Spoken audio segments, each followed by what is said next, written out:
Hello friends, अस्सलाम वालेकुम and welcome to reality stories. दोस्तों, 1912 में इंडिया की स्टेट बिहार के एक छोटे से गांव बांगरा में एक लड़का पैदा हुआ।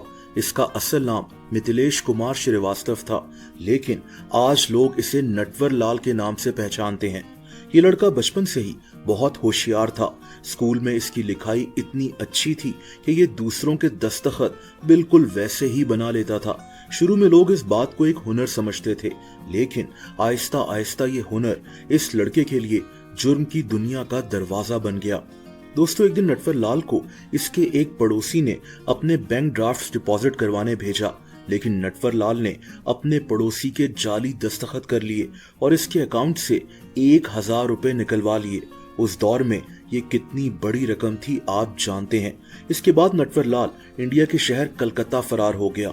यहाँ इसने पढ़ना शुरू कर दिया। ये बैचलर ऑफ कॉमर्स कर रहा था। इसने कपड़ों का बिजनेस भी शुरू किया, लेकिन ये बिजनेस नाकाम हो गया। दोस्तों, नटवर लाल ने कॉमर्स की पढ़ाई की थी। इसने स्टॉक ब्रोकर के तौर पर भी काम किया था और तभी इसे बैंकिंग के रूल्स वगैरह का काफी इल्म था। आहिस्ता आहिस्ता ये नकली कागजात बनवाने का माहिर बनता गया। ये जाली दस्तखत भी कर सकता था और बस तभी नटवर लाल के जहन में मुख्तलिफ प्लान्स बनना शुरू हो गए। 1937 में नटवर लाल को पुलिस ने पहली दफा अरेस्ट किया था। ये उस वक्त एक ट्रेन से 9 टन आयरन चोरी कर चुका था। दोस्तों, नटवर लाल के वालिद स्टेशन मास्टर थे और अपने वालिद के साथ स्टेशन पर रहकर इसने ट्रेन से आयरन कैसे चुराना है उसका प्लान बना लिया था। ये आदमी इतना चालाक था।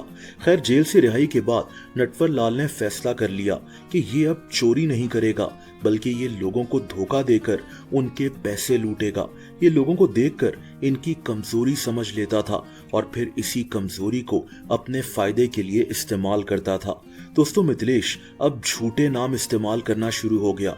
ये कभी सरकारी ऑफिसर बनता, कभी बिजनेसमैन और कभी किसी मिनिस्टर का खास आदमी।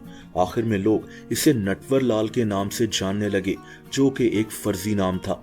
नटवर लाल ने अब ज्वेलर्स को, बैंकर्स को, बड़े बड़े दुकान के मालिकान को और इंडिया से बाहर से आने वाले लोगों को लूटना शुरू कर दिया। इस आदमी का जुर्म करने का तरीका बहुत सीधा था।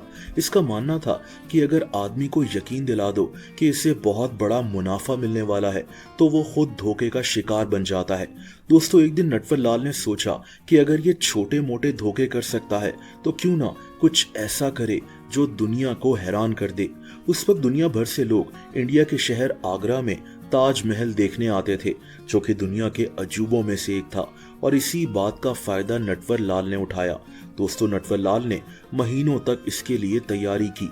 इसने नकली सरकारी फाइल्स बनवाई, नकली स्टैम्प्स तैयार करवाई, नकली ओनरशिप डॉक्यूमेंट्स बनवाए और फिर इसने अपनी जिंदगी का सबसे बड़ा प्लान शुरू कर लिया।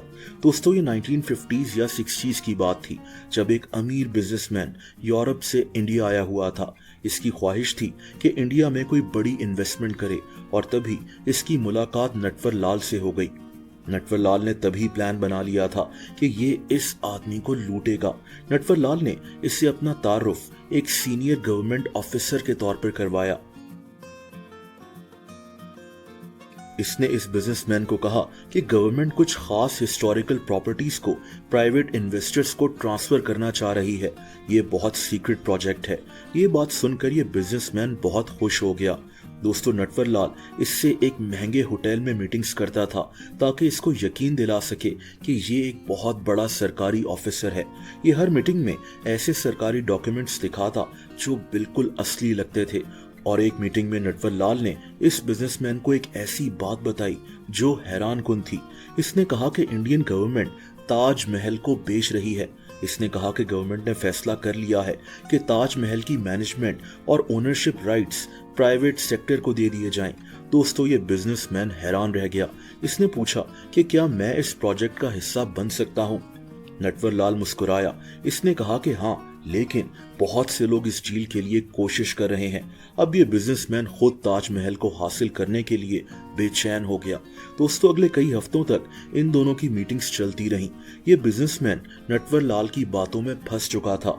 इसने नटवर लाल को ताजमहल के लिए कई लाख रुपए एडवांस में भी दे दिए, जो उस दौर में एक बहुत बड़ी रकम थी। नटवर लाल ने इसे ओनरशिप ट्रांसफर के नकली डॉक्यूमेंट्स भी दे दिए। इस बिजनेसमैन को लग रहा था कि ये इंडिया की मशहूर तरीन इमारत का मालिक बन गया है।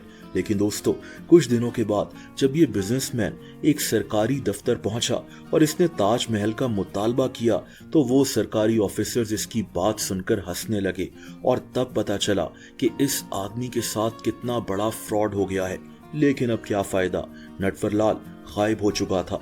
अब ये आदमी अपना अगला शिकार ढूंढ रहा था। अब नटवरलाल ने कई लोगों को यकीन दिला दिया कि ये रेड फोर्ट को बेच रहा है, इंडिया के कैपिटल दिल्ली में मौजूद एक तारीखी किला। इसने तो इंडियन पार्लियामेंट हाउस के राइट्स तक बेचने का दावा कर दिया था और कई लोग इसकी बातों में भी आ गए थे। हर बार इसके डॉक्यूमेंट्स इतने असली लगते थे कि लोग आसानी से फंस जाते थे। दोस्तों, आहिस्ता आहिस्ता नटवरलाल के फ्रॉड्स इतने मशहूर होते गए कि अब पुलिस और इन्वेस्टिगेशन एजेंसीज इसको तलाश करने लगी। लेकिन नटवरलाल को ढूंढना आसान नहीं था। ये अपना हुलिया तब्दील कर लेता था। कहते हैं कि इसने अपनी जिंदगी में 50 के करीब हुलिये तब्दील किए थे।